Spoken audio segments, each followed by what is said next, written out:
Hey. Hello. Good morning and welcome.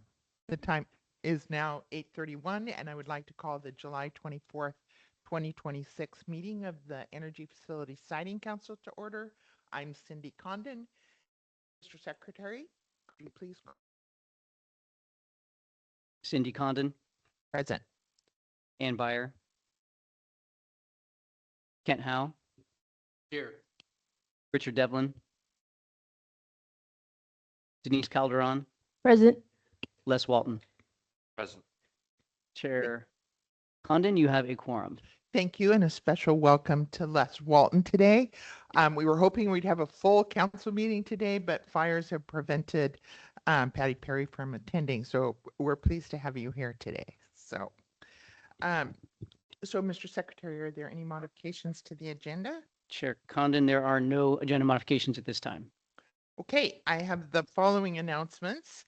For council members and anyone addressing the council, please remember to state your name clearly and please do not use the speakerphone feature as it will create feedback. Please mute your phones, and if you are joining us by phone and receive a phone call, please do hang up from this call and dial back in after finishing your other call. For those signed on to the webinar, please do not broadcast your webcam. Please note that we are using Microsoft Teams instead of WebEx for the webinar today, and the ways to participate on the webinar and the phone will be a little different. For agenda items B as in boy, D as in dog, and E as in everyone, there are 3 ways to let us know you are interested in providing comments to the council. The first, for those in person, please fill out a registration card and submit it to Nancy Hatch, and the registration cards are on the back table, and Nancy is in front. For those using the Teams webinar, you will need to use the raise your hand feature.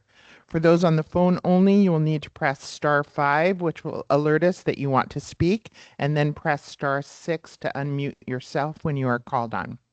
We will go over these options again during each of these agenda items. If you want to receive future email notifications of council meetings, project milestones, or rulemakings through our Click Dimensions program, you can do so by clicking on the link in the agenda or on the council webpage. Look for the green box on the right-hand side of the page that says Sign up for email updates. You are also welcome to access the online project mapping tool and any documents by visiting our website. Please note that the audio and video of this meeting is being recorded and may be posted to the council's website following the meeting. Energy Facility Siting Council meetings shall be conducted in a respectful, courteous manner where everyone is allowed to state their positions at the appropriate times, consistent with the council rules and procedures. Willful, accusatory, offensive, insulting, threatening, insolent, or slanderous comments which disrupt the council meeting are not acceptable.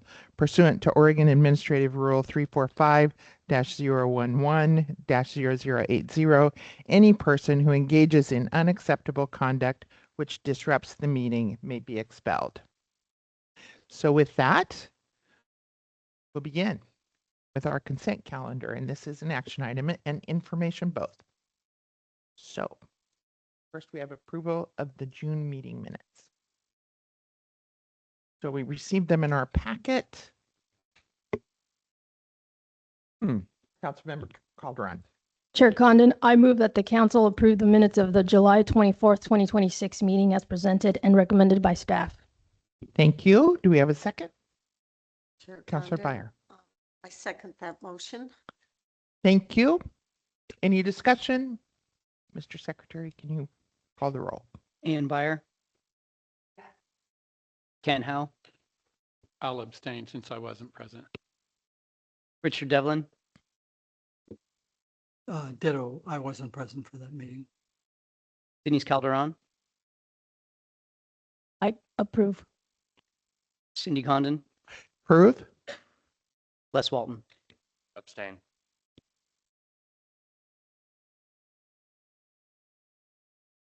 Motion carries.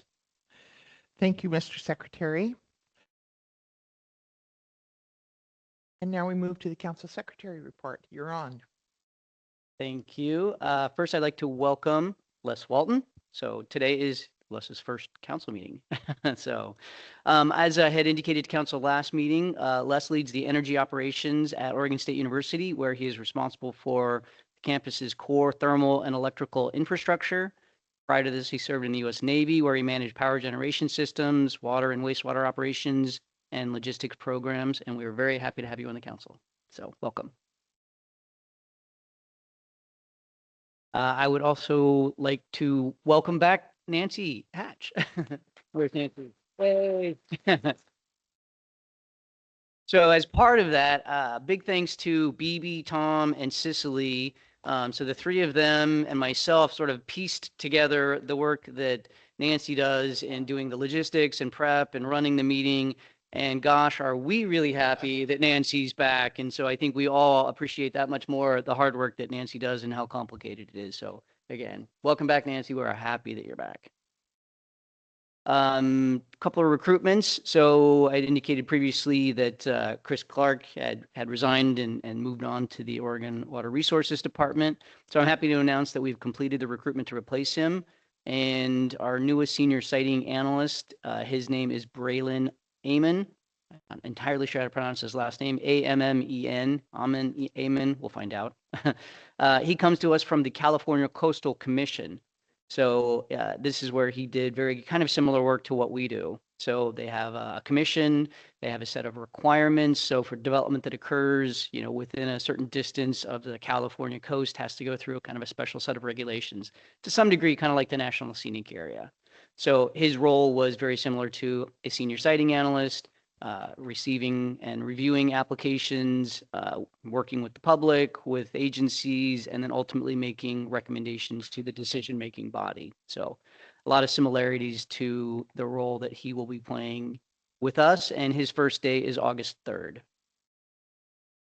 So for the compliance officer recruitment, we are still in that process. We hope to have that concluded very quickly, but have not concluded it quite yet. But hopefully by next council meeting, I'll be able to provide that update. Okay, so then moving into project updates, the first is the Nolan Hills Wind Power Project. Last Friday on the 17th, the department received a request for Amendment 1 for that project. So the amendment proposes a construction commencement and completion deadline extension. The deadline to begin construction, which was 3 years from the date that the council approved it, was last Friday. So they submitted that, or I think that maybe it was either the 17th or the 19th, but they submitted it prior to the deadline. So they're requesting to extend that timeline. So if you recall, this is an approved 600 megawatt wind and solar project in Umatilla County. The parent company is Capital Power Corporation. And since that is still pretty new, the webpage has not been updated yet. So we will try to have that updated today with all of the requests for Amendment 1 information on the webpage and getting the notice out pretty soon as well. Next is the Speedway Energy Center. On yesterday, the 23rd, we received the preliminary application for that project. So that is a proposed 1,400 megawatt solar project in Sherman County. Parent company is Brookfield Renewables, and we will be posting that preliminary application on the webpage next week.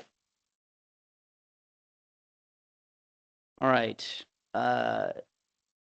Next is the Boardman Hemingway transmission line. There's going to be multiple aspects of this. Yeah. So the first is that we received a request for inspection by some landowners. So this is a process where a project that's been approved, either in construction or operation, somebody can basically make a request for us to inspect if they believe that there is a condition that's being violated, or somehow the facility is not being operated or constructed consistent with the approvals. So we did get that from a set of landowners.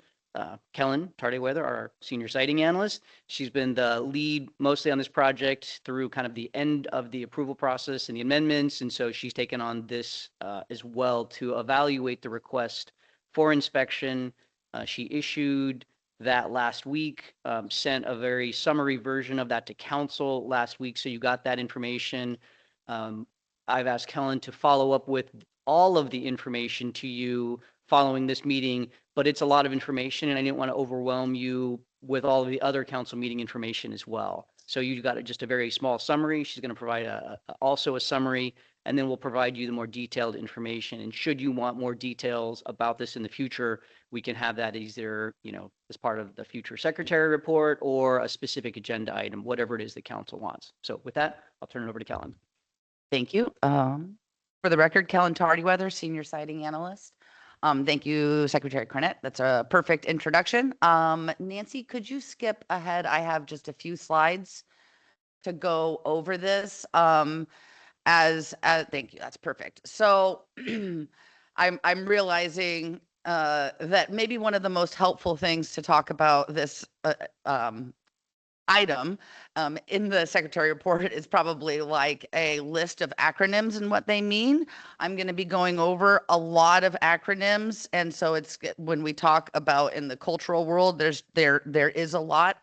I think that some of you, some council members are going to be more familiar with some of these terms than other council members, but I'll do my best to explain them. But as Secretary Cornett said, we will send you our entire compliance review and evaluation, which also lists all those out.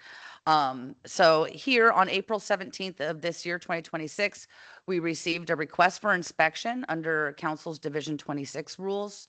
It was a pretty lengthy and had several allegations in it. This is just a very, again, it's a summary of stuff that's very long. And just a little bit of background, and again, some council members are going to be more familiar, but the Section 106 review is part and required for when there is a project that has a federal nexus or a NEPA review. And the Section 106 review is basically like a cultural review where the lead federal agency will consult with impacted tribal governments and state historic preservation offices, or SHPO. And so there is an entire process for reviewing materials, commenting, and it's called consultation. And each federal project has a different scope and is going to look different. The document that guides what that process looks like for this project for the Boardman to Hemingway transmission line is called the Programmatic Agreement, or the PA. So it outlines the methodologies, the commenting processes, dispute resolution. So that's the PA. Part of the PA says that there will be a historic properties management plan, or a HPMP, developed for the project. And that's where it's getting pretty specific into, it's like takes like the PA is kind of a framework, and then the HPMP is more of a framework that gets more specific, particularly when we get into mitigation for certain resources. So in council's review of the application for site certificate, because there is this federal nexus where the lead federal agency will be making eligibility determinations for cultural resources, and eligibility determinations for probable listing on the National Register of Historic Places, or NRHP. The outcome of the Section 106 review is a resource is eligible or ineligible.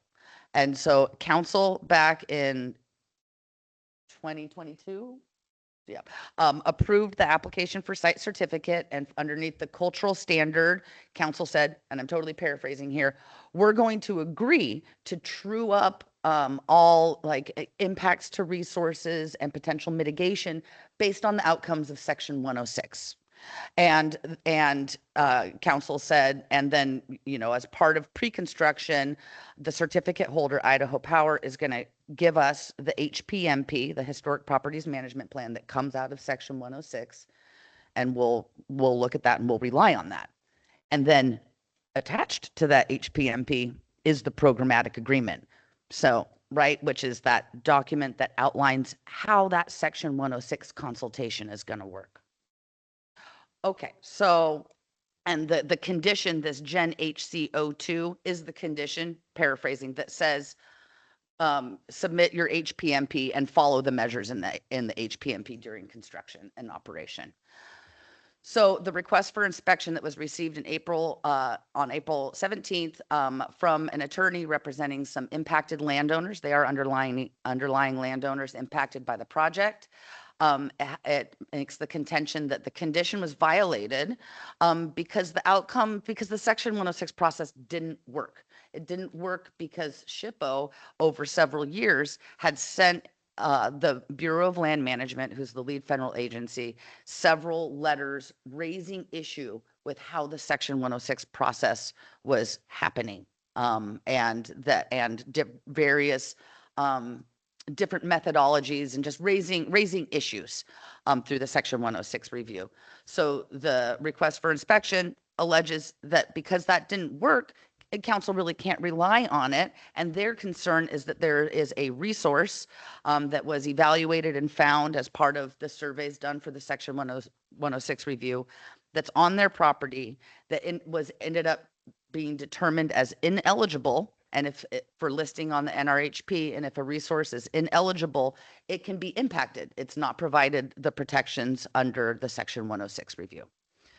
And so their contention is because it didn't work, it should have been left. It's a term called unevaluated, which is basically treated as eligible, which means the resource should have been avoided.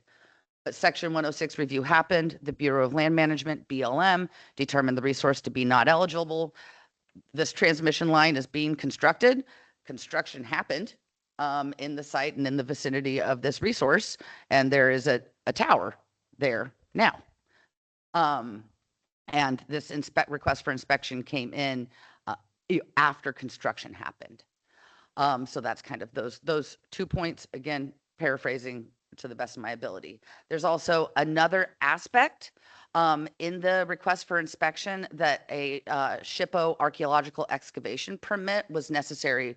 It should have been, or it was necessary for that construction work.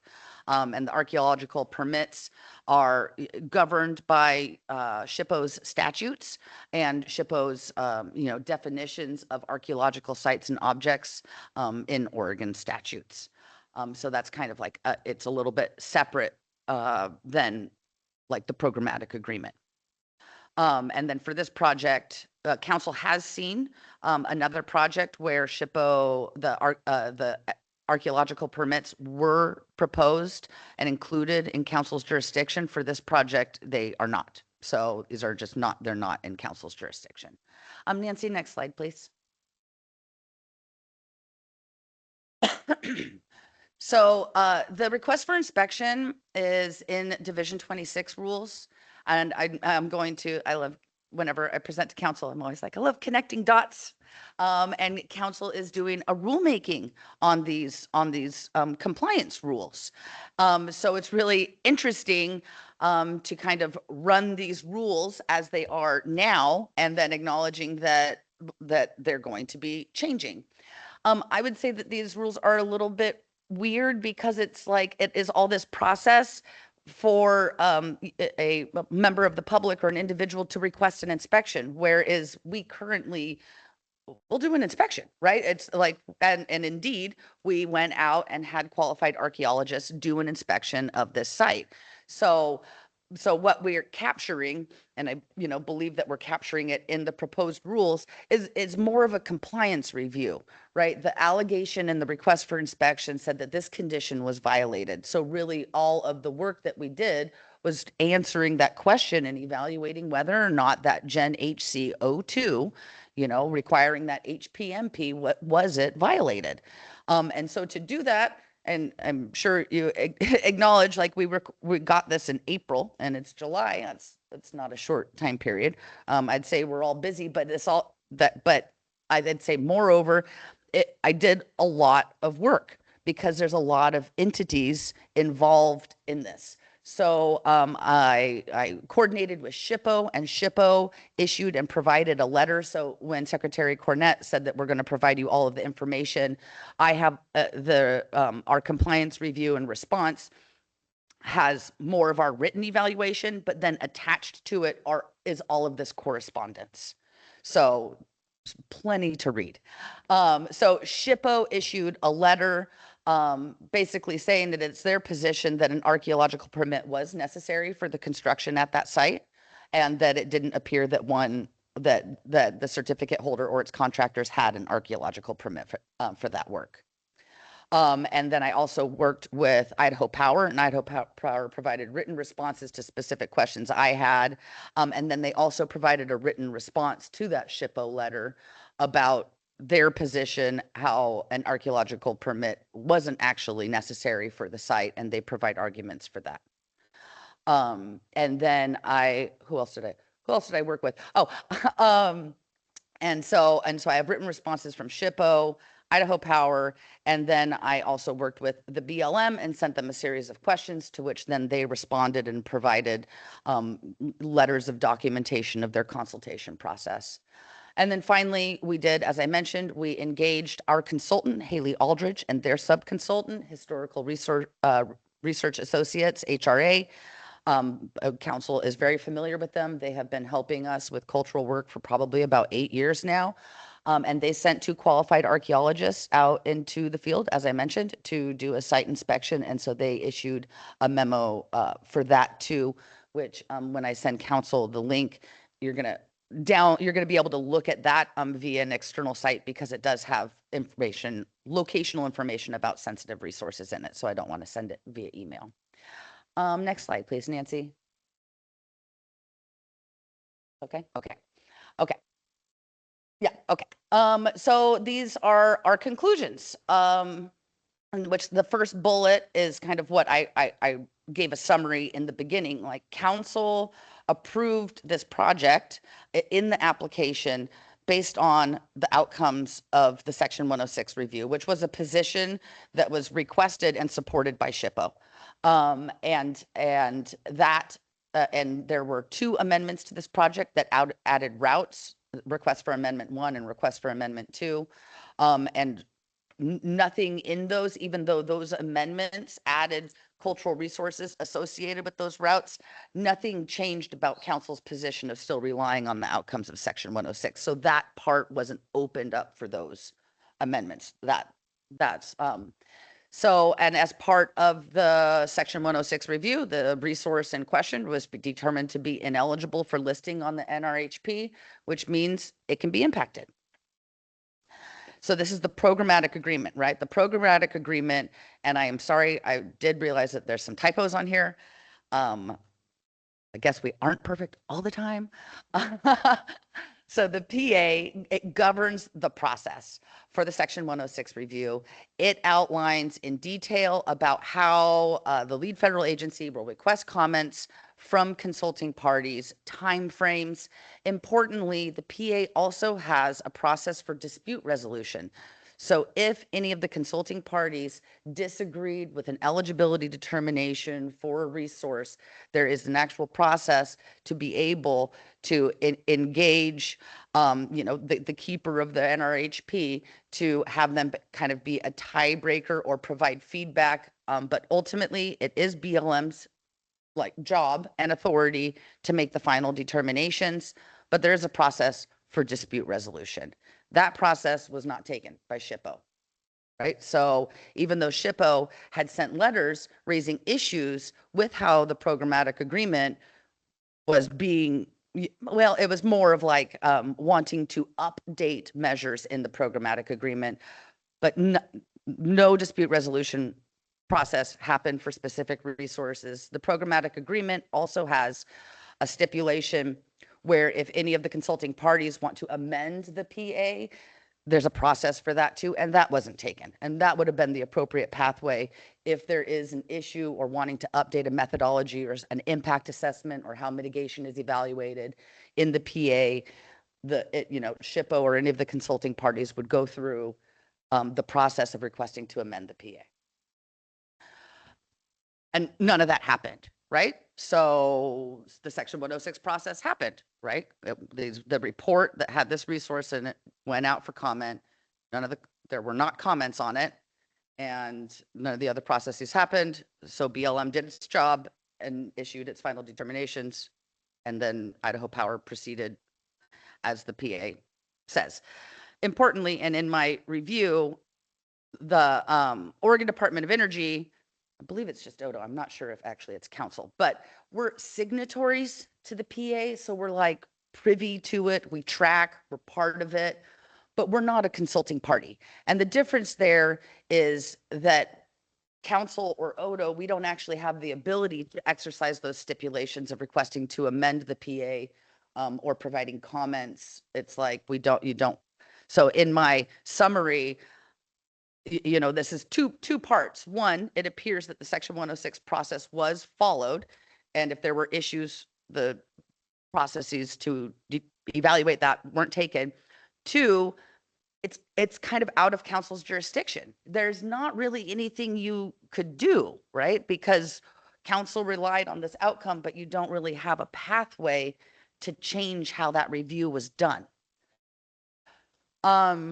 So additionally, the site was actually surveyed twice during the Section 106 review. And one of the surveys they actually did ground probes, which didn't show any resources. You know, one of the outcomes in the conclusion of the report from HRA of the site visit that it seems like the reports and surveys were not complete because they didn't include a review of the entire of all of the publicly available information about the historic elements of the site. And that, you know, after construction, there were all of these artifacts that the landowner then went and collected artifacts and used shovels and metal detectors to find them. And, you know, there's a tower put in the place and a road. And so the HRA memo said, you know, and there are actually artifacts out there and the boundaries don't appear to be the same that were done when the original survey was done. So, to another two-part, one, the lead federal agency has a requirement of making a reasonable and good faith effort in reviewing historic and cultural sites. And that reasonable and good faith is not an exhaustive survey of 300 miles of transmission line, right? So it appears that they did indeed do a reasonable and good faith effort. The second part is, which is just the nature of archaeology, is the landscape changes. Even if we went out and there was actually they kind of did a recheck in 2024-25 along the line in some areas, which did show additional resources and validated existing resources.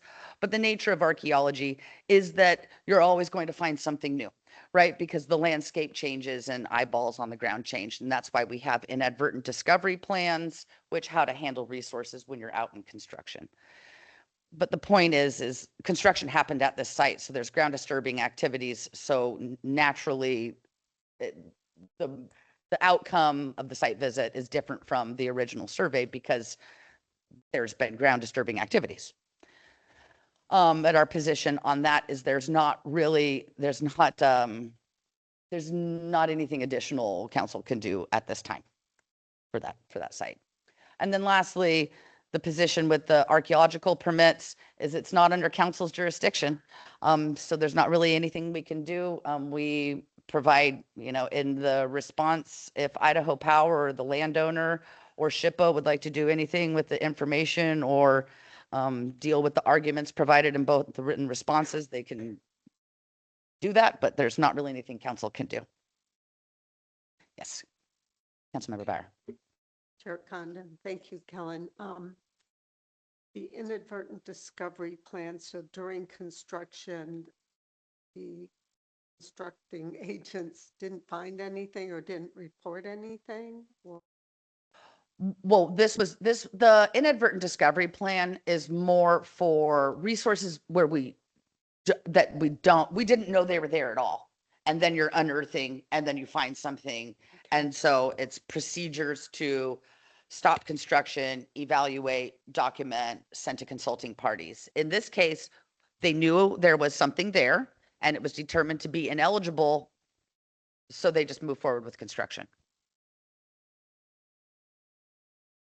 Thank you, Kellen. Just a question for you. Did the landowners, were they involved in the Section 106, the SHPO, they knew about the letters? that SHPO wrote to BLM. And did they try to involve themselves in that process? Well, that was not included in the request for inspection in in the primary request for inspection, which is kind of the complaint. They had trouble getting, or it took a while to get the final report. Idaho Power ended up generating a specific report on this resource to provide to the landowner. And it took a while for Idaho Power to get that over to them. And so that's their position. And so they're like, well, we didn't know what it was. And another aspect of it is that they actively do agricultural activities on their land. And so they're doing active ag also in the location of this resource.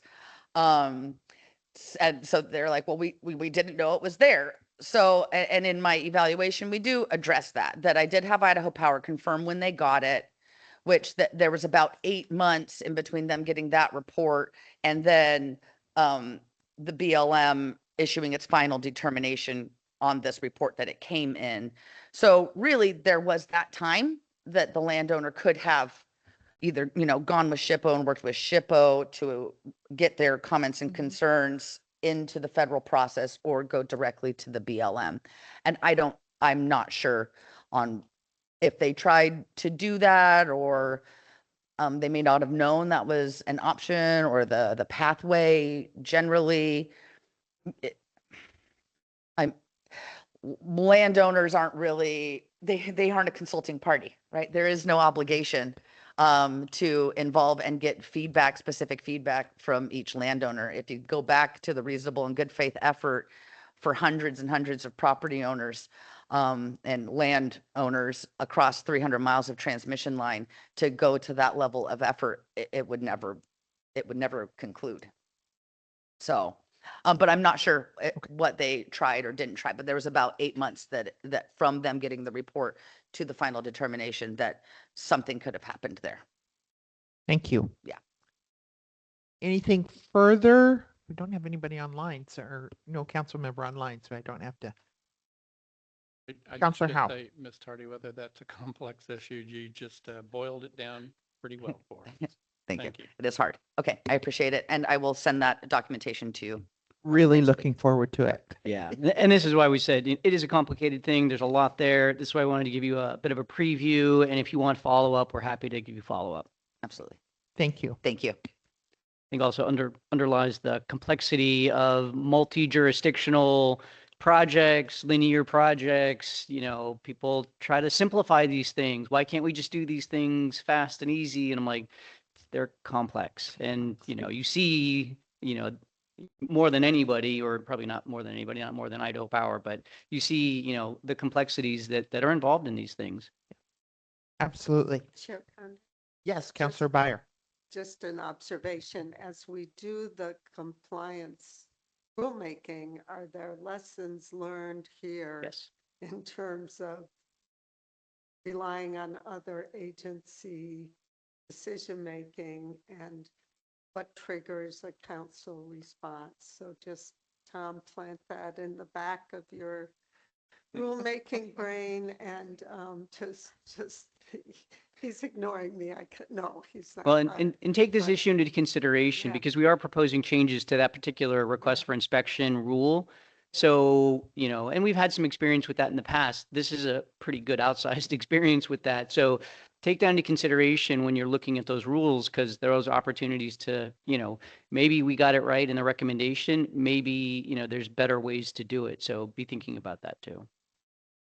And to further emphasize the point on the complexities of linear projects, obviously we've been talking about amendment to termination requests by Idaho Power as they're getting into construction. So that's sort of the next section of my presentation is a couple of amendment to termination requests, because as they're getting into construction, they find things out and they have to make adjustments.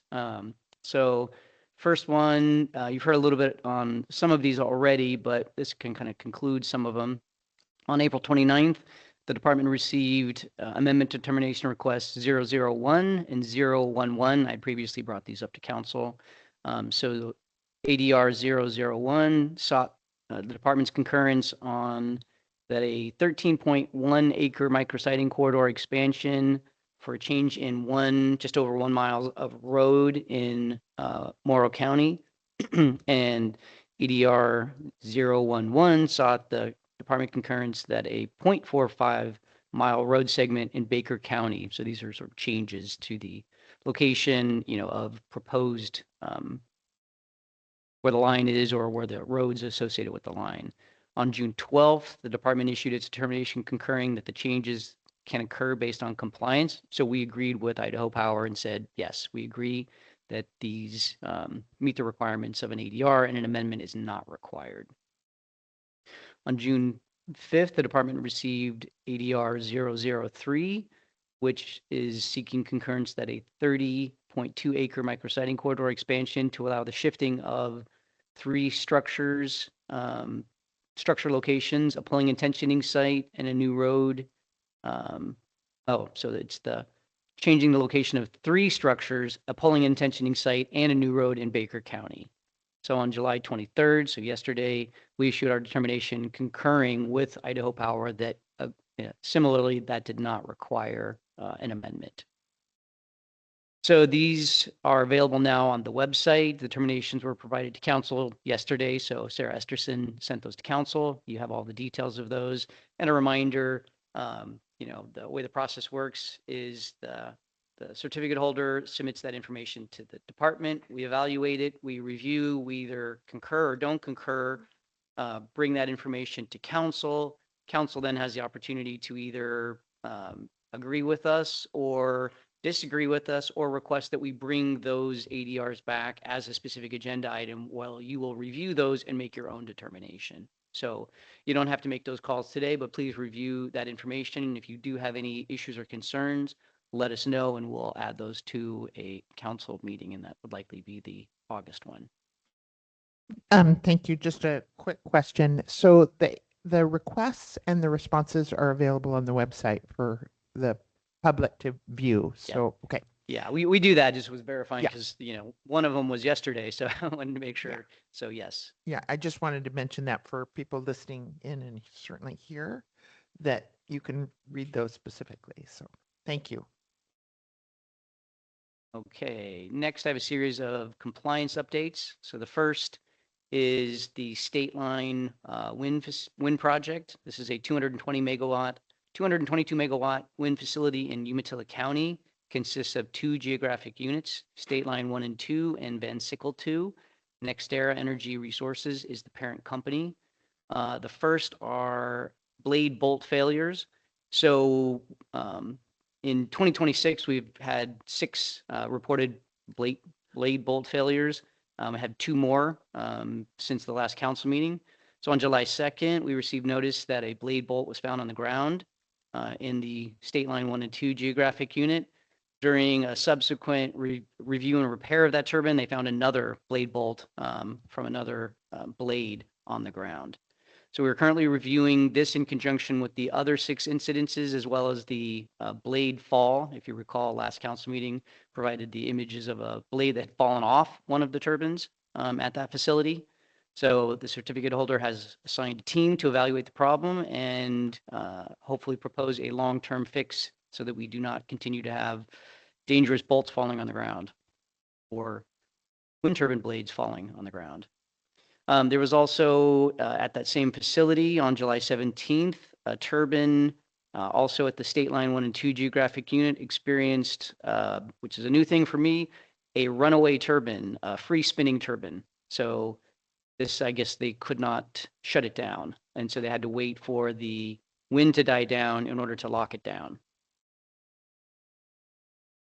And then on July 15th, 2 light fixtures were discovered on the ground next to a specific wind turbine. Again, same facility. Yes, Councilor Byer. So just a quick question. Do we know if it was the same manufacturer for all the turbines? There's again 2 geographic units. Yeah. One of them is repowered. I believe that was the State Line 1 and 2. So I think that's where the issues they're experiencing. At the repowered site. Thank you. Next, the Wheat Ridge Renewable Energy Facility 1. This is a 100 megawatt wind facility consisting of 40 wind turbines in just north of Heppner in Morrow County. Again, blade bolt failure. July 8th, blade bolt was discovered on the ground during the inspection, and access hatch handles were discovered to be broken as also part of that incident. Next is Bigelow Canyon Wind Farm. So 450 megawatt wind facility, 217 turbines in 4 miles north of Wasco in Sherman County. So this one was on June 30th, contractor discovered a blade root closeout door next to the turbine. So, another portion of the facility had fallen off. So these closeout doors provide access to the hollow blade and prevent material from falling into the blade interior. And Wagon Trail Solar, final compliance update, 500 megawatt solar project, 11 square miles in Morrow County.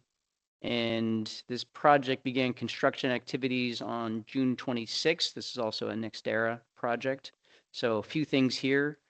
So on July 13th, we received kind of notice from the Morrow County Planning Department that they had received 2 complaints regarding dust being kicked up from vehicles transporting gravel from a quarry. The certificate holder was in the process of solving the issue when we became aware of it, and they have increased their water trucks to do dust abatement. And on July 20th, the county informed us that the issue had been successfully addressed. On July 13th, this is the same facility. The certificate holder reported that there were several incidents to us. So first, there was a hydraulic oil spill and fire. On July 1st, a subcontractor was operating a scraper, noticed a splash of fluid followed by a fire flash. The subcontractor immediately shut down the equipment, extinguished the fire, and it sort of minor and kind of stayed in that engine bay, so it didn't expand out. There were also tire tracks found, 2 incidences by an environmental monitor that were within areas that are flagged for environmentally sensitive areas.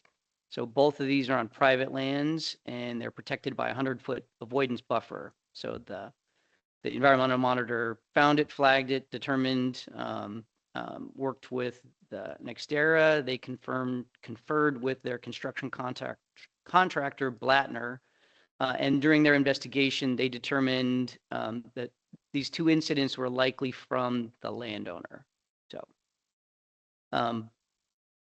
both of the incidents were determined to be not project related, but they did make some responses as a result of that, which is sort of an adaptive management to their education. So now they have better, more worker education and review of policy, reinforcement of the need to stay out of marked areas, reinforcement that no access to project work areas from the southern perimeter of the substation battery storage area is permitted, and placement of additional flagging to more clearly delineate protected areas. So again, they appropriately flagged it, determined it. We found out about it. They followed up on it. Was it theirs? No, but they kind of dealt with it anyway. And then the last one was a surface disturbance on July 18th. NextEra found a surface disturbance outside of the project corridor as a result of complications encountered during boring activities. So we're still trying to find out a little bit more about that. But once they informed the contractor, they stopped immediately, informed the crew to stop basically digging holes in that area and only do construction in the approved areas. So the contractor is currently investigating the complications. The department has asked for further information.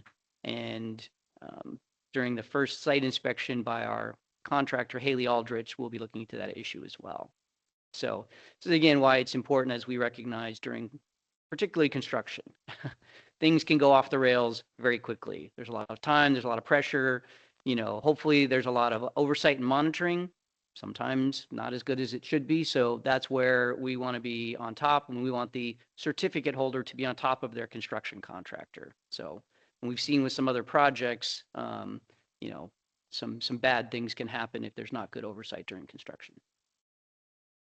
And last on my list, because I know we're running long, is the next council meeting. So we have it scheduled for August 20th and 21st. We will definitely need a meeting. There are enough agenda items that justify a meeting.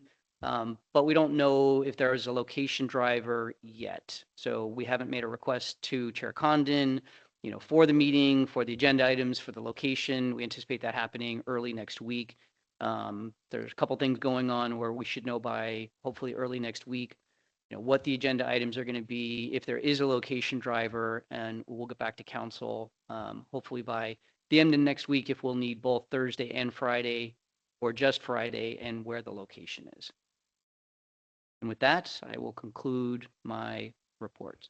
I have a question that I probably should know this, but how many bolts hold a blade on? Yeah, I don't have an answer to that, but we can certainly find out. Okay. And I don't know if there's variation by, there's a lot of different turbine manufacturers. So I don't know if there is a set standard, but that could be something that we can look into and provide you. Okay, thanks. A little trivia. Councillor Calderon. Thank you, Chair Condon and councils. I just have a comment regarding the incidents that occurred. If I could provide recommendation to the ODOE, perhaps this sounds to me like the commissioning team on the ground is perhaps overworked, undertrained. These sound like simple problems that shouldn't be happening. Of course, we would like them not to happen, but they happen, right? If we could recommend to them maybe to oversee their staff, their training length. Sometimes they send them out prematurely because of project acceleration, budget, who knows, right? But we want our men and women to be safe out there, and as well as our projects to get on the ground and running for the state. So that's all I have to say. Thank you. Thank you. Thank you. Any further comments, questions? Thank you, Secretary Cornett, and thank you, Ms. Tardweather, for the fabulous summary. Looking forward to what comes next. So with that, we are ready to move on to our next item, and we are running a little bit late. But next on our agenda is Wheat Ridge Renewable Energy Facility East. It's a request for Amendment 2, and this is a public hearing on the subject. And with us is Ms. Esterson, Senior Policy Advisor.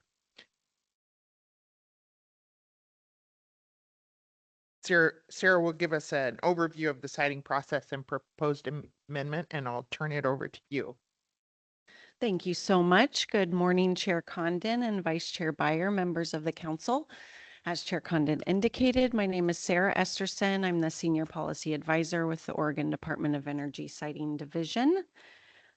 This agenda item today will include a brief presentation on request for Amendment 2 and a couple of highlights from the department's proposed order on request for Amendment 2 of the Wheat Ridge Renewable Energy Facility East Site Certificate.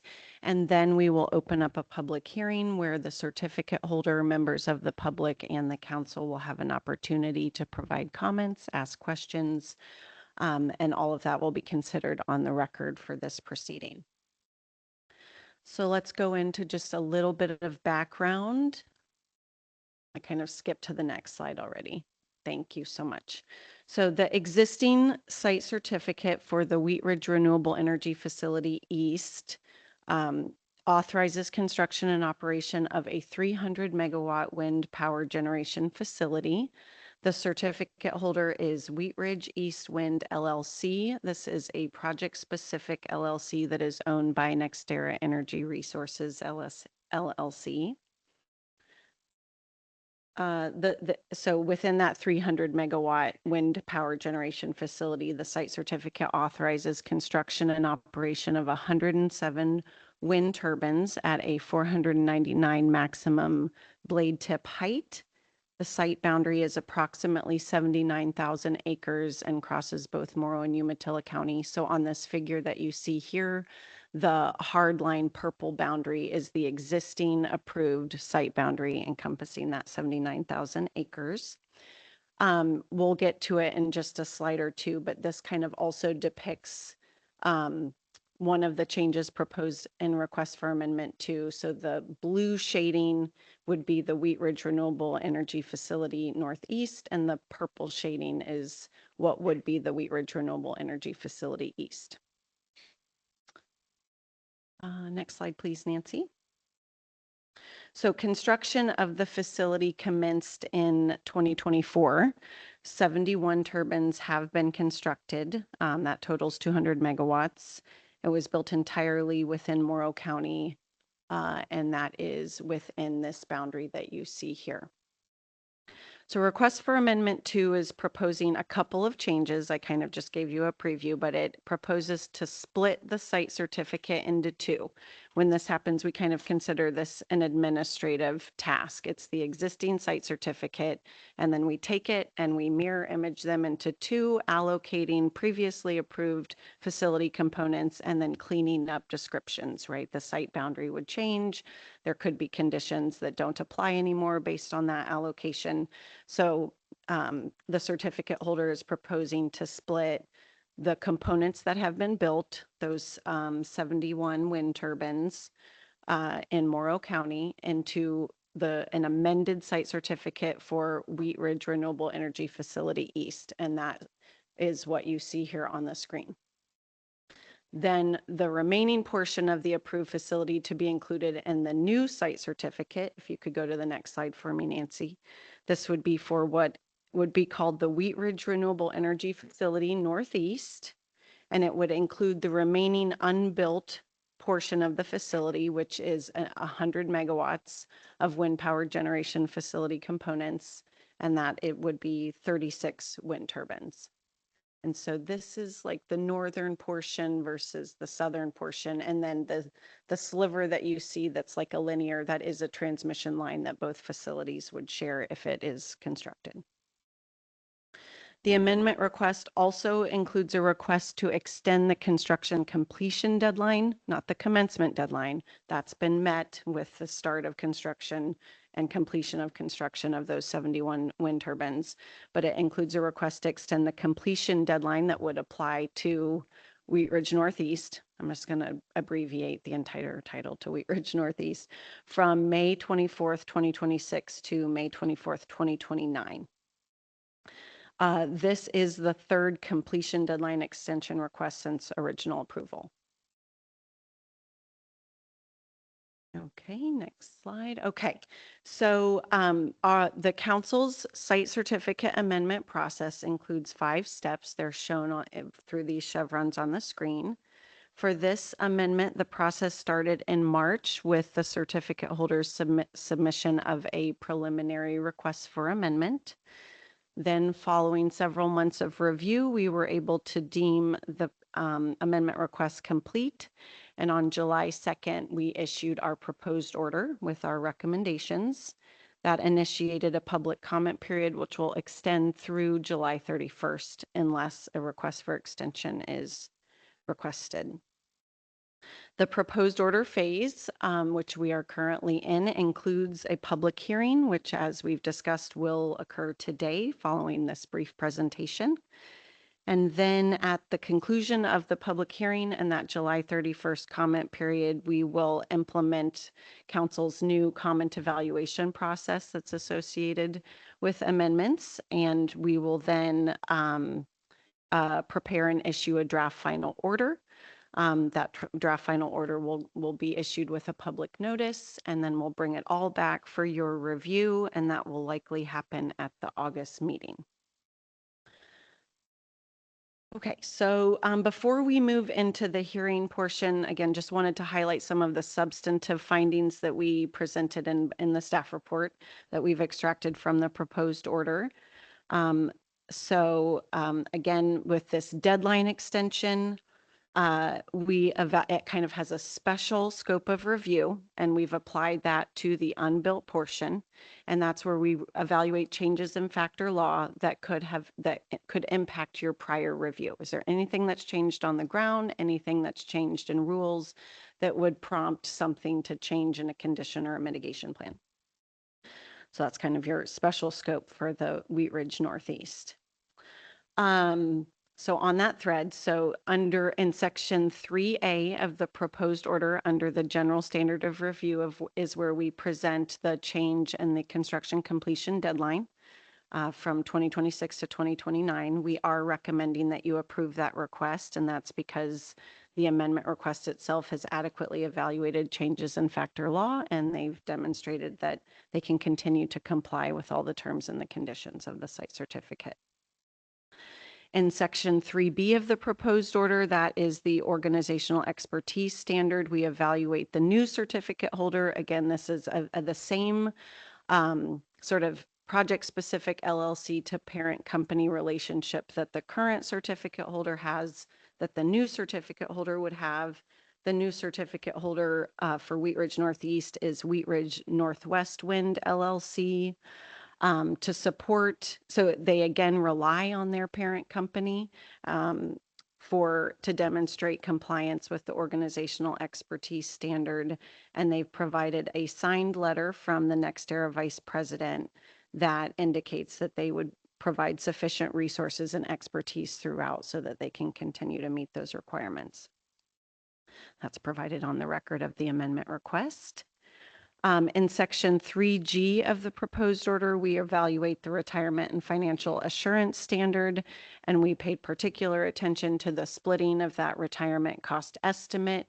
Now that we would have two separate facilities, the splitting of that estimate would result in an $11.3 million obligation of the new certificate holder. That is in first quarter 2026 dollars. And to support their ability to get a bond in that amount, we have a financial assurance letter dated February 2nd from Travelers Casualty Insurance Company of America that offers its general assurance that it would be willing to provide a bond in an amount of $11 million. And lastly, we highlighted section 3H, which is the Fish and Wildlife Habitat Standard, where we wanted to make sure that the new certificate holder demonstrated and provided evidence that they could get a habitat mitigation area and meet their mitigation obligation. The mitigation obligation is 80 acres, and the certificate holder provided assurance that they have an executed conservation easement for a mitigation area that has both the acreage and the habitat quality needed to offset the impacts from this project. And the draft habitat mitigation plan is attached to the order so that you have that information. Okay, any questions on the proposed order before we open up the public hearing? And you can ask questions during the hearing as well. It's just. Councilors, any questions? I do have a couple questions. Oh, sorry, Councilor Walton. Thank you, Chair. One question I have is there was a statement that this is the third extension. Is that from the initial Right. construction? So when was the first deadline supposed to be? Completion of the project. So the original site certificate that this current site certificate is traveling with was approved in 2017. It set a construction completion deadline of May 24th, 2023. And then it was extended from May 2023 to 2026 in Amendment 1 in 2024. And so this is the third from original approval. Thank you. Yeah. And that was one of the questions I had. Thank you. And it's the final. Only two. Oh, okay. Well, yeah, I mean, it's interesting because the council rules say you can only have 3 extensions from the construction commencement deadline. And this is the completion deadline. Okay. We haven't discussed internally. I mean, I think that I was kind of expecting this comment and thinking you can say this is the last one, but just note that the rules only apply to the commencement deadline, which because they met the commencement deadline with the start of construction in 2024, the rules don't establish a limit. Hmm, Interesting. Yeah. I think we I need to don't know note that. why. I don't know why we would, but it's, maybe the scenario of needing extension of your completion deadline really wasn't, we were more focused on, get started. And then of course, once you start, you'll finish. And now we're seeing scenarios where we start and then split and then the deadline kind of travels. So if I Interesting. can, I Oh, can respond to yeah, that a little bit, just in Secretary terms of the Cornett. perspective. So when we did sort of the first amendment rule, the big amendment rulemaking, we discussed this sort of point. And then we did it the last big one as well. The focus was really on the beginning construction timelines and, what sort of that limit. We didn't at that point forecast all of the splits and then the sort of parent progeny connectivity that you basically then with these splits, you end up getting theoretically a new facility, but it's tied to the original one when, we didn't anticipate that somebody would, begin construction and then split and split and split and then have these sort of functionally separate projects. So the rules never contemplated the current scenario, whether it was something that council wanted to put limits or, on because we just didn't anticipate the way that we're seeing these projects being divided up the way they're being divided up. Thank you. And I, for one, I'm certainly not speaking for the whole council, but I guess I thought that we had discussed the ability to extend construction completion in the past, and that I think that was a mistake on my part for thinking that. But I think we do need to take that up as a subject, especially in light of the draft reports that we had both last month and this month with, the time it takes to get a project built. I think this is a huge issue. So, yes, Councillor Devlin.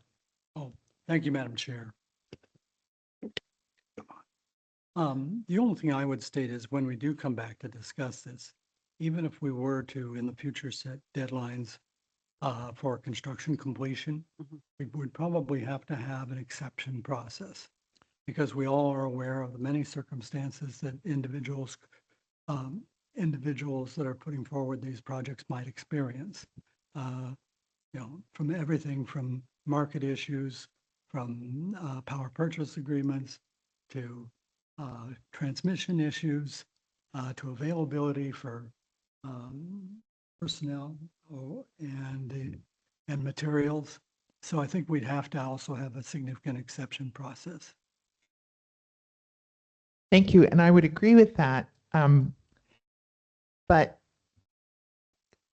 I guess part of my thinking is that these projects are part of international companies that have worldwide or international developments, that those market issues may be a disadvantage for the state or these projects that hold this property that might be great for renewable energy. And so I just think it's a topic of discussion that we should probably get deep into and understand and the issues involved and certainly have an exception process. But a more detailed conversation. Secretary Cornett. Yeah, for the record, Todd Cornett.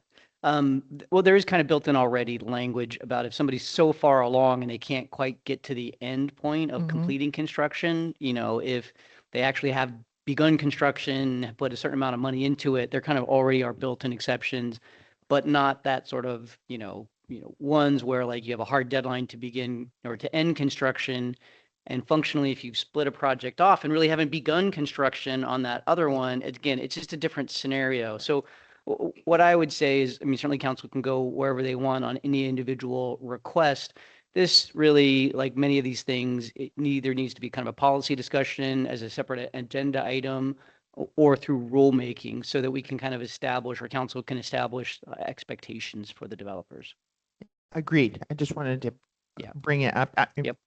But again, it's just something we didn't contemplate and we didn't see at that time, and therefore the rules don't reflect it. Thank you.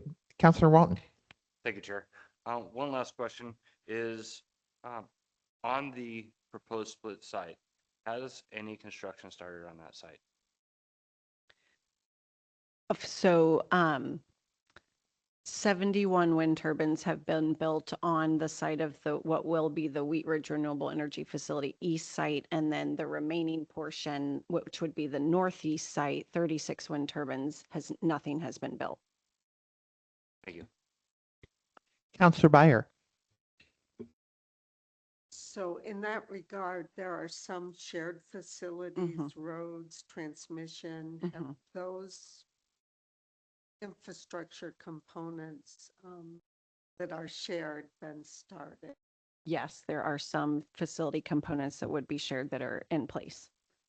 And then one other question, since we've been talking about NextEra in terms of compliance, are there any conditions regarding contractor, subcontractor education that we might want to consider in this order that doesn't go beyond the scope of this amendment? And it's just because we've seen some frankly contractor, subcontractor issues with the NextEra projects. Are there any safeguards we need to include? So just putting that out there. Thank you.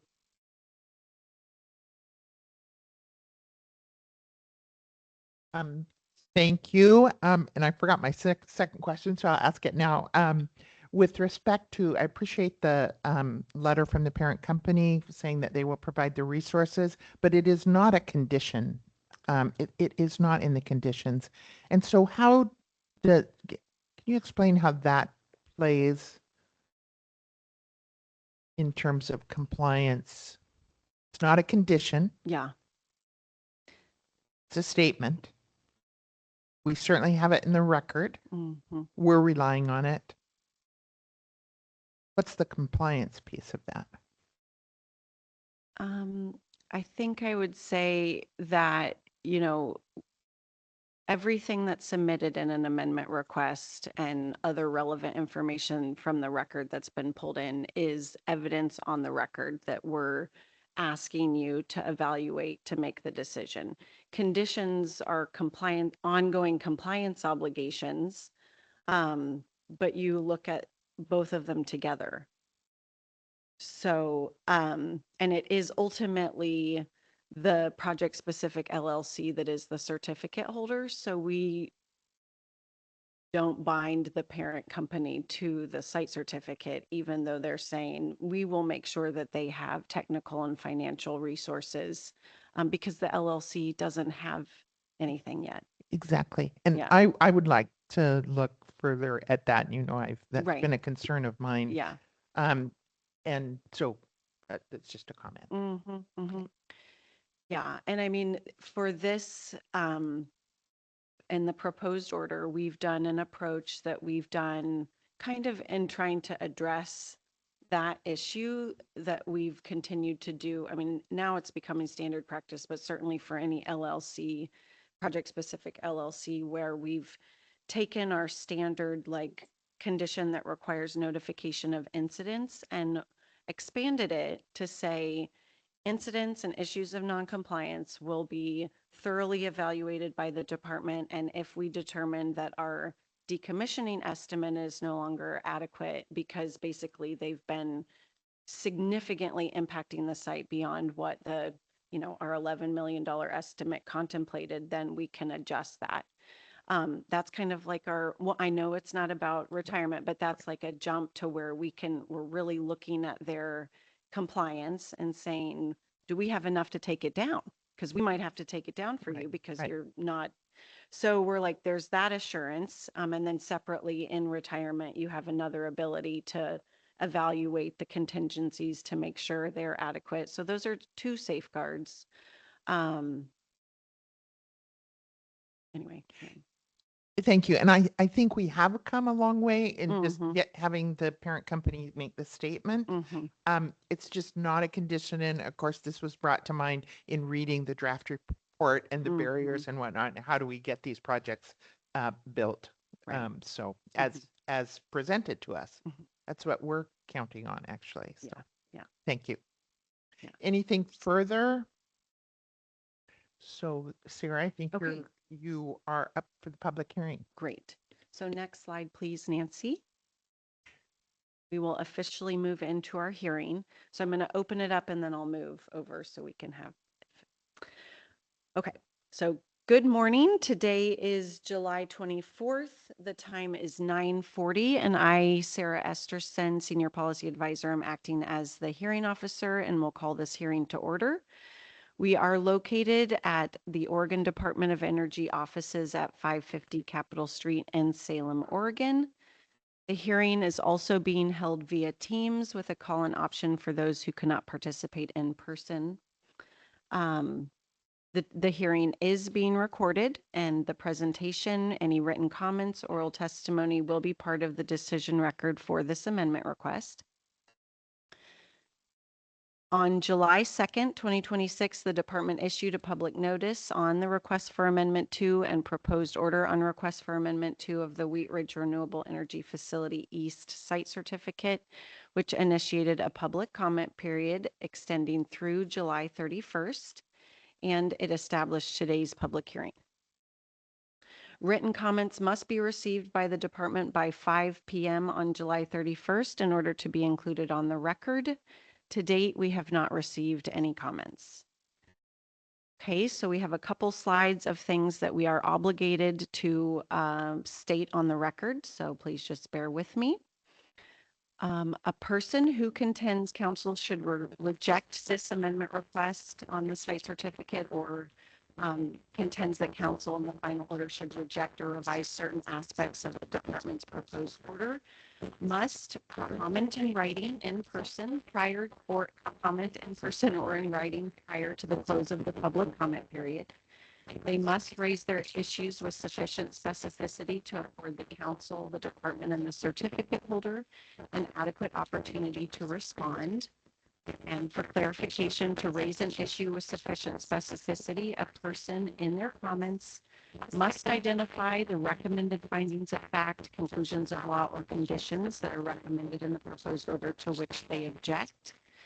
They must specify the council standard or other applicable requirement they believe the objection is based and present facts or statements to support their objection.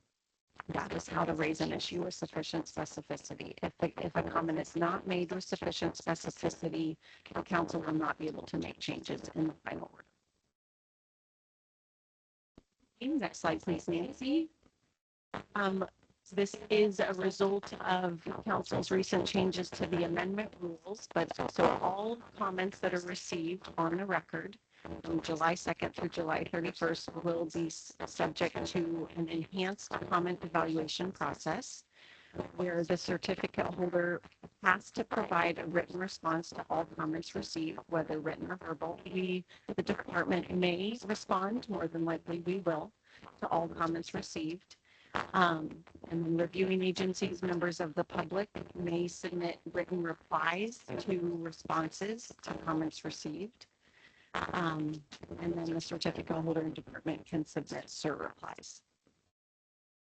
Participants in the public comment process, should they choose to participate, may request more time. If they request more time, they have to have a showing of good cause as to why they need more time. Comments may, next slide please, Nancy. Comments may be submitted via comment portal. I'm showing on the screen a link to the comment portal. The link to the comment portal is also available on the public notice and on our project webpage. Written comments can be emailed to my attention, also on the screen, and they can be hand delivered to our offices at 550 Capitol Street, Northeast Salem. Okay, so just so everyone knows, the order of testimony, once we get started, we'll start with the certificate holder. Then we'll open it to members of the public. We'll start with anyone in the room who's interested, then go to Teams, then the phone. Then council will be given an opportunity to make comments or ask questions of the certificate holder. And then we will go back to the certificate holder if they would like to respond verbally to anything they hear today. Okay, so let's start with the certificate holder. Is there, let me move over here one second.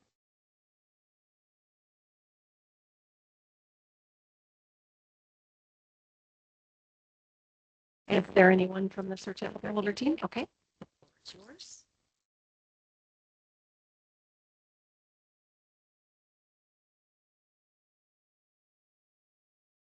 Chair, and members of the council. For the record, my name is Sarah Jabiri, and I'm here on behalf of certificate holder, which is East Wind LLC, which is a subsidiary of Nexo Energy Resources. For this start, I want to appreciate the council's time, the department's work on the proposed order, and the opportunity to be part of this public hearing. As you know, the request before you is regarding amendment 2 for British Renewable Energy Facility East. Includes 2 primary changes. The first one is to split the site certificate to 2 main certificates, one for the operational 200 megawatt wind facility, and then 2 for the approved but unbuilt 100 megawatt wind and building battery facility. And the second would be to extend the construction of the approved but unbuilt, which we call it British Renewable Energy Facility Northeast. We're here today to listen really carefully to the comments from both the council and the public. We will review the comments once we receive, and then definitely formally respond through the appropriate processes. Thank you again for your time and consideration.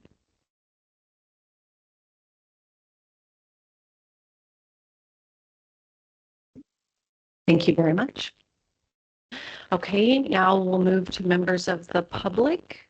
If there are any individuals in the room or online that are interested, please make sure to state your name, your address, and an organization if you're representing one. So we'll start with you, Nancy. Did you get any testimony cards? Okay, is there anyone in the room? Show of hands. Okay, there is no one in the room interested in providing comment. We will now go to online via Teams. Would you mind to, okay, explain how people can raise their hand? Okay, so for everybody online, we do have a new system. So you're going to press *5 on your telephone keypad to raise your hand and *5 again to lower your hand when you're finished. You can press *6 to unmute yourself after I unmute your mic. If you are participating via the internet, you can go ahead and click the hand icon at the bottom of your screen, and that will raise your hand. And you're going to click that again when you're finished. I will open up your mics when I call on your name. So at this point, I just see one person, Miss Irene Gilbert. Irene, hold on 1 second, and I will unmute your mic.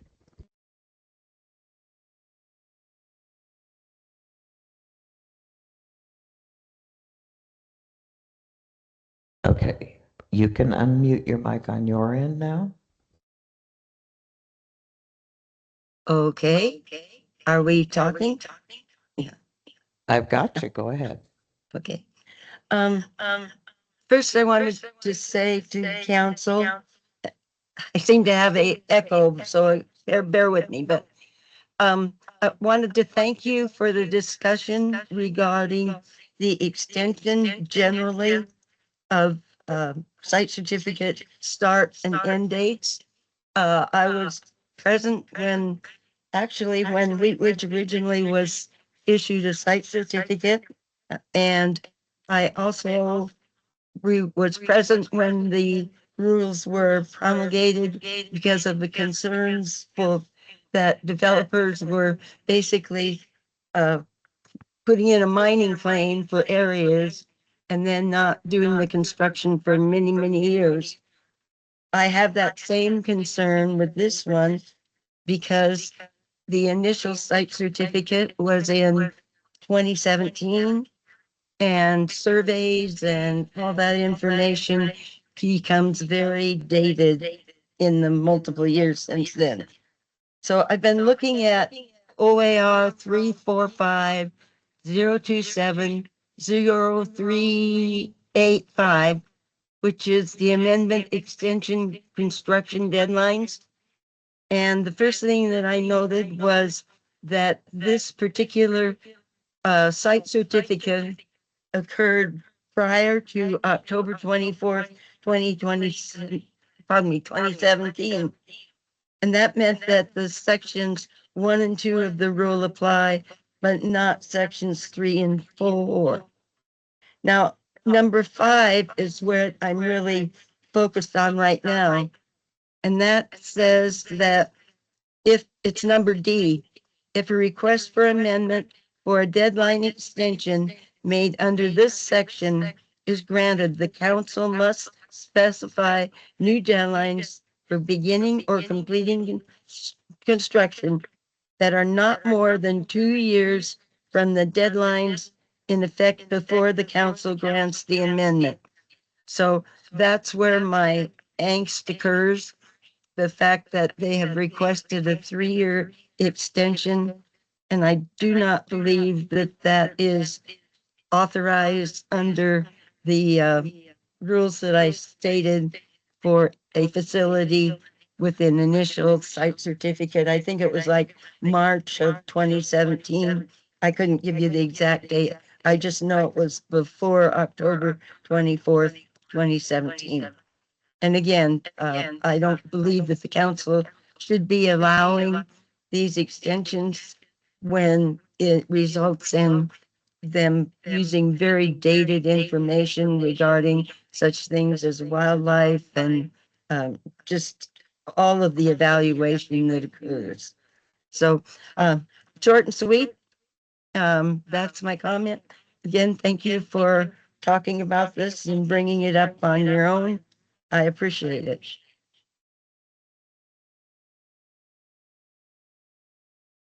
Did I say my name? Irene Gilbert.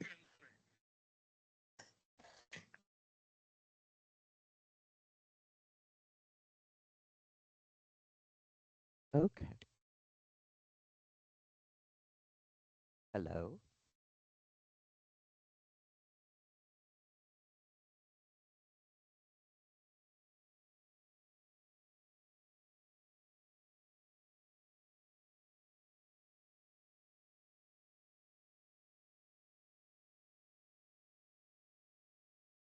Okay, we got a last call for, oh, I have another hand raised.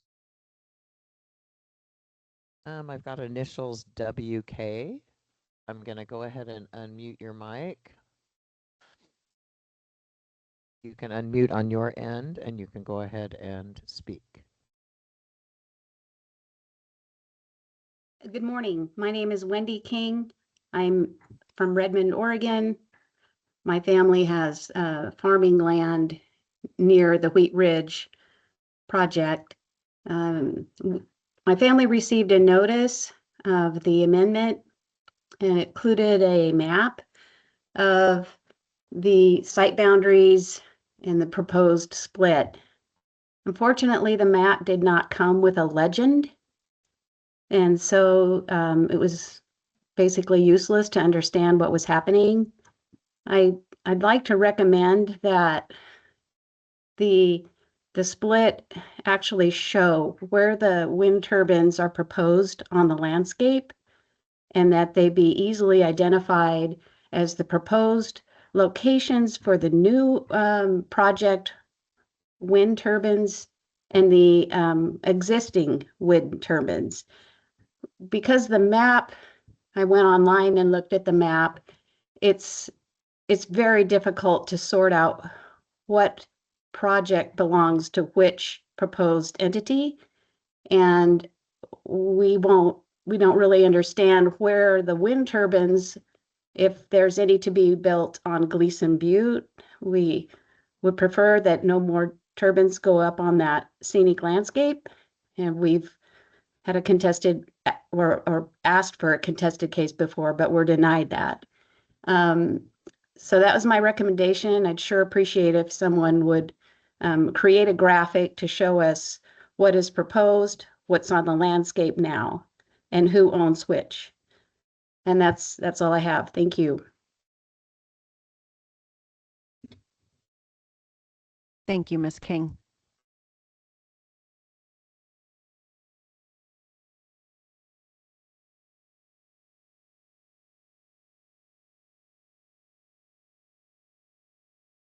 All right, at this time I don't see, oh wait, another hand just popped up. Your initials show as LP. I'm going to go ahead and unmute your mic. You can unmute it on your end and you are ready to speak. Oh, wait, that's you, Les. Oh, no, that's Les Poole. Wrong name.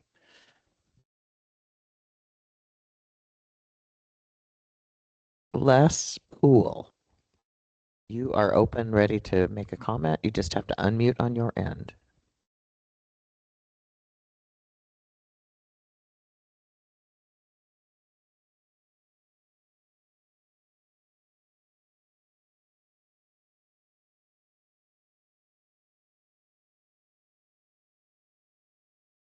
Okay, you need to unmute the mic on your end.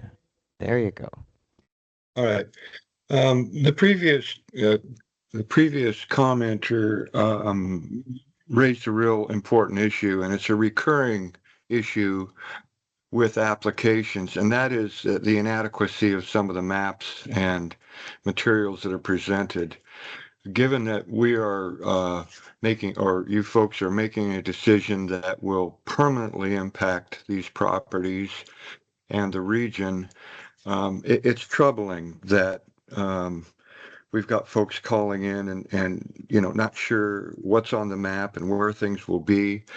And while my comment is a general comment, I understand with specifics, this is just a recurring theme. And I think it's unreasonable for the public and for anyone involved in these processes to have to struggle to understand what a project will really look like, what the coverage will really be, and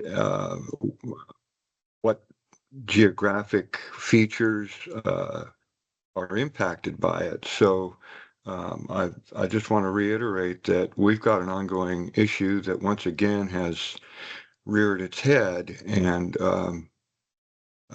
it's just difficult for you folks to make a decision when the materials that you have sometimes are lacking. I'm not here specifically opposed to the project. I haven't been involved in it, but this does raise questions in my mind and concerns for everyone involved in these decisions. Thank you for letting me speak.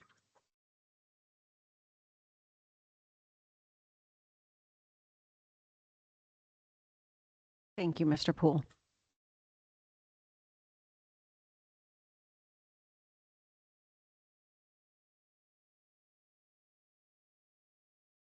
All right, I believe that is all of the comments and all of the hands raised at this time. Okay, thank you. Are there any council members that would like to ask questions of the certificate holder or have any additional recommendations you'd like to see addressed in the proposed order? Thank you, Ms. Esterson. This is Chair Condon. I am curious, the information sent to landowners, was it what we see in the record on our in our packet for the maps, the same as what we have? I'm just curious what is missing, and I can see what the, you know, the difference of a landowner's take versus somebody sitting here around a table. Our map shows the micrositing corridor and the site boundary.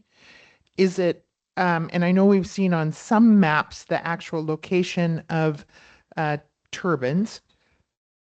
Is that what, Ms. King, this might be more what you're looking for? It sounds like that's what she's looking for, but we don't have it in our documents. And I'm wondering if what they got, what they received was the micrositing corridor. So for adjacent landowners, the public notice that went out on the 2nd, it is it's obtained from the amendment request. It was provided in the slideshow, and it is the site boundary with micrositing corridor. It was provided in color. It does not provide a clear, just like location of turbines, but the micrositing is in string-like. Right. So they got, go ahead. Excuse me. What we received has a legend. It And does so- have a legend, Oh, yes. And so what was sent did Yes. have a legend. It Yes. might not have been Right. included all the information that Ms. King was Right, looking yeah. for. Okay. Thank And- you. Yeah, and if Ms. King and Mr. Poole are listening, I mean, as department staff, we'll reach out to you and talk to you more about how to navigate our ORESA tool and project maps and try to better understand the missing link. And we are happy to work with certificate holders and applicants to get any better data to the extent possible. So we'll close that loop. Thank you, Councilor Byer.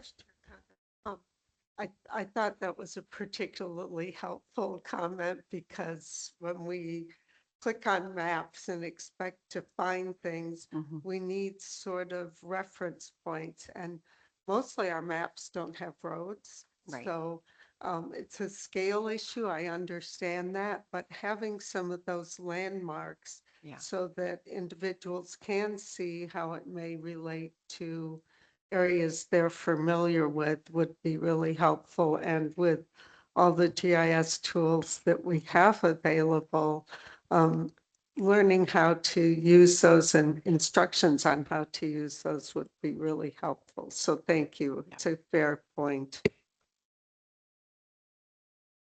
Councilor Devlin. Wait, we'll come. Just a clarification from staff. We've had comments before about the maps that are being provided. I'm well aware of that. I can understand people's frustration.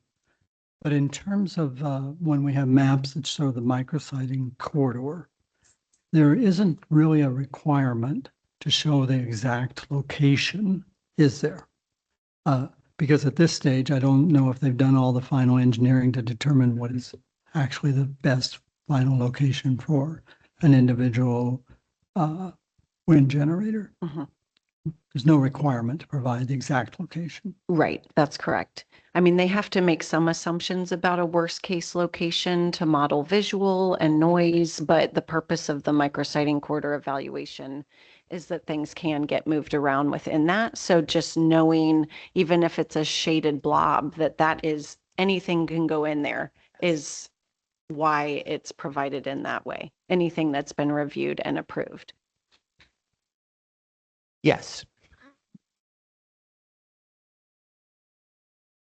Any further comments, discussion from council?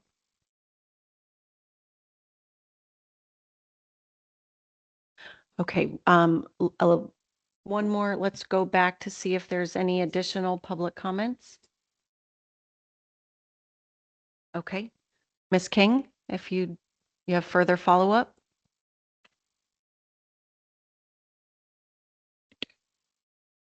Oh, okay, yes, it might have been confusing, but the map that we received in the mail, there was no legend to connect what the color references were on the map to any information. Some of the folks in our family are elderly and they don't do well to be navigating online. And so they rely on some of this information that's printed, and without a legend, a map is useless. So I don't know what the problem was there, if it was just an oversight. Maybe we're the only ones that didn't get the legend, but that was something that we had to work through, and hope that doesn't happen in the future with other folks. Thank you. Thank you, Wendy. Okay, last call for public comments. Anyone else on Teams or on the phone? Okay, hearing none, would the certificate holder like to respond to any comments from the council or members of the public that you've heard today? You also have until July 31st, but if you'd like to respond, you have that opportunity. Okay. Okay. Thank you very much. So it is now 10:05 on July 24th, 2026. And we will conclude this hearing on request for Amendment 2 and the proposed order on request for Amendment 2 of the Wheat Ridge Renewable Energy Facility East Site Certificate. Thank you very much. Thank you, Ms. Esterson. And we'll move on. I know in our schedule, we have a break, a break scheduled for 9:20 and we are running late. I just want to make sure that council is okay with moving forward to our next agenda item, and then we'll break as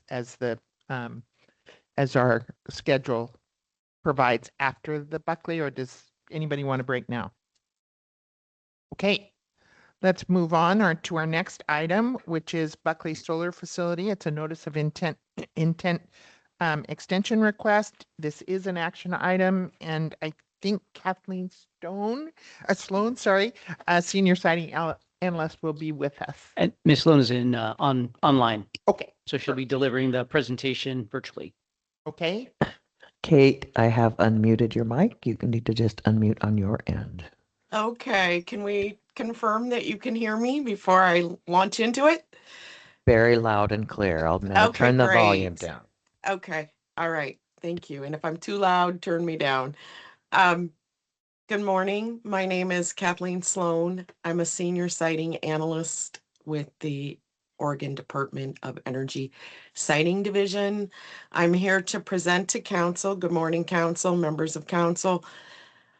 Agenda item C, which is a request for an extension to the deadline of a notice of intent for the proposed Buckley Solar Facility. Next slide, Nancy. Can you advance the slides? Okay, thank you.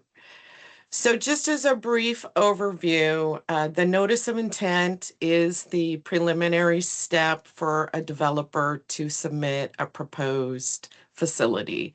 It's not an application, it's in advance of the application. That notice of intent goes through a public comment process. We have a public informational meeting. Go through public comment, and the output of that is the department prepares a project order, and that project order expires the notice of intent within 2 years of the date of submittal of that notice of intent, unless the applicant submits in a timely fashion a request for an extension, and then that extension is reviewed by the department. We make recommendations, and then we bring it to council for consideration, and you make the determination on whether or not to approve. So for facility background, just know that August 16th, 2024, the applicant, which is Buckley Solar LLC, it's a subsidiary of Clenera. They submitted that notice of intent. That notice of intent originally proposed a 1,200 megawatt solar PV power generating facility, along with an accompanying battery energy storage and related and supporting facilities. And based upon that 2-year deadline, the project order required that the applicants submit that preliminary application for site certificate by August 16th of this year, 2026, which happened to fall on a Sunday. So technically the deadline for submittal would have been August 17th. So on June 10th of this year, the applicant submitted this petition to extend the notice of intent expiration date by 1 year to August 17th, 2027. And I'll go into more detail about the reasons why. Next slide. So just as an overview, this is the information that was provided in the original notice of intent. The site boundary was to cover approximately over 7,800 acres, or a little over 12 square miles of privately owned exclusive farm use F1 zoned land in Sherman County. And it's located between Tye Valley and Grass Valley, as you can see on the map. So that was the original site boundary proposed, and it was the site boundary that was used to set the analysis areas in the project order. Next step, next slide.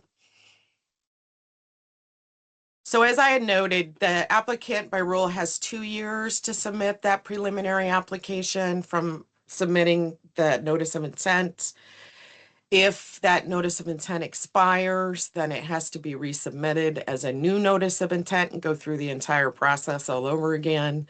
But the applicant is allowed by rule to request this 1-year extension. That 1-year extension request has to meet 2 requirements. One is pretty simple. It's that it's timely. It has to be submitted no less than 45 days from that expiration date. And the second one is that council needs to determine that the petition shows good cause. If they feel that it shows good cause, they can extend that expiration date for up to 1 year. Next slide. So the petition was timely. It was submitted 67 days before the expiration, and the petition justifies the extension request to meet the good cause requirement. In its explanation, it submitted information to us originally with the request. We requested a little more detail. They submitted responses to that. And basically what it comes down to in their explanation and our evaluation is that there were changes in the Bonneville Power planning process. And I guess just as a sidebar, we were talking earlier about the complexity of transmission and some of the siting and interagency requirements to get these facilities up and running. And I think this is a good example of aligning planning steps. Along the way, changes can happen in those planning processes that neither the applicant or the department can control, but it does result in a change of strategy or planning on the part of the applicant. And that's what happened. So there were changes in the siting and planning and delays in the planning and siting of the Buckley substation, which will be built by BPA, but which is an integral component of this facility because it will be the substation through which the facility will interconnect with the transmission grid. So delay in where that substation was going to be located resulted in subsequent changes, need for additional planning, and need for additional redesign from the time after the project order was issued. And so in addition to that, additional changes to the site layout required additional field surveys, which are currently ongoing. And the applicant did provide some substantive documentation of that communication with BPA, and also their need to respond to those changes in real time as they came down from the BPA partners on the substation. Next slide.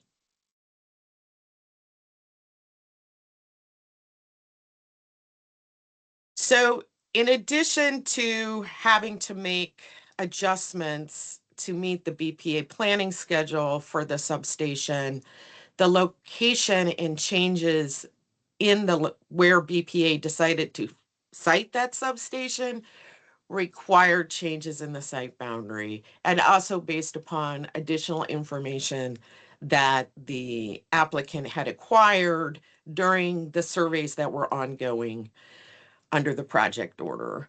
So the result is that approximately 1,100 acres have been dropped from the initial proposed site boundary. So it has reduced the site boundary. As a result, it will reduce the analysis area, not the distances required, but the actual physical area for some standards. And so these changes are reflected in attachment 2, which is the draft recommended amended project order, which is really to capture that some of these changes with BPA did change the site boundary, but it does not increase any of the analysis areas that were in the original project order. So that's an important thing to note. They added an internal parcel, but it doesn't change in analysis areas because it is still being excluded from the micrositing area.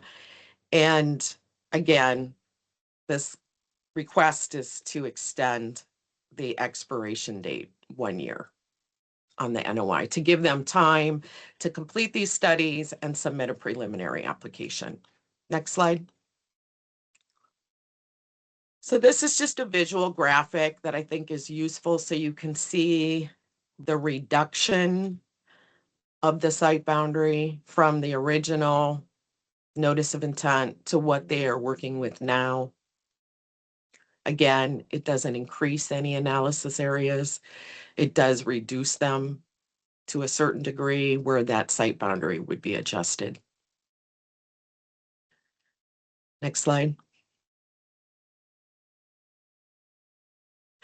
So part of our responsibility as a department is to evaluate this NOI request, extension request, and make recommendations to council. In order to recommend or move forward or council to approve, it must be timely and council must determine it's for good cause. As I noted before, based upon the dates, the certificate has met the timely requirement. We have reviewed the information submitted, and we know that BPA is undergoing extensive reevaluation of its planning process on both substation and transmission that is ongoing, and it has the potential to affect timelines for projects that are not yet constructed, but intend to tie in to the BPA grid.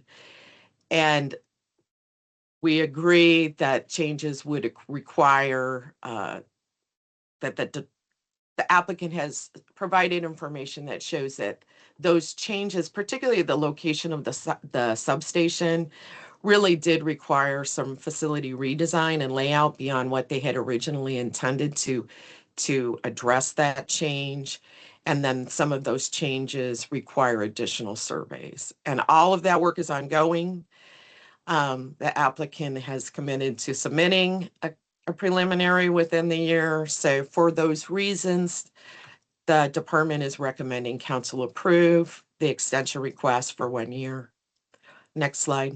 And I believe this is where council gets to deliberate, ask any questions. You have options to approve the extension request or deny.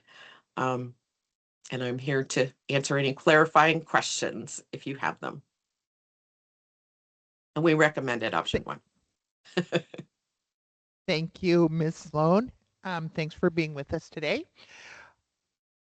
Council members, any comments, questions?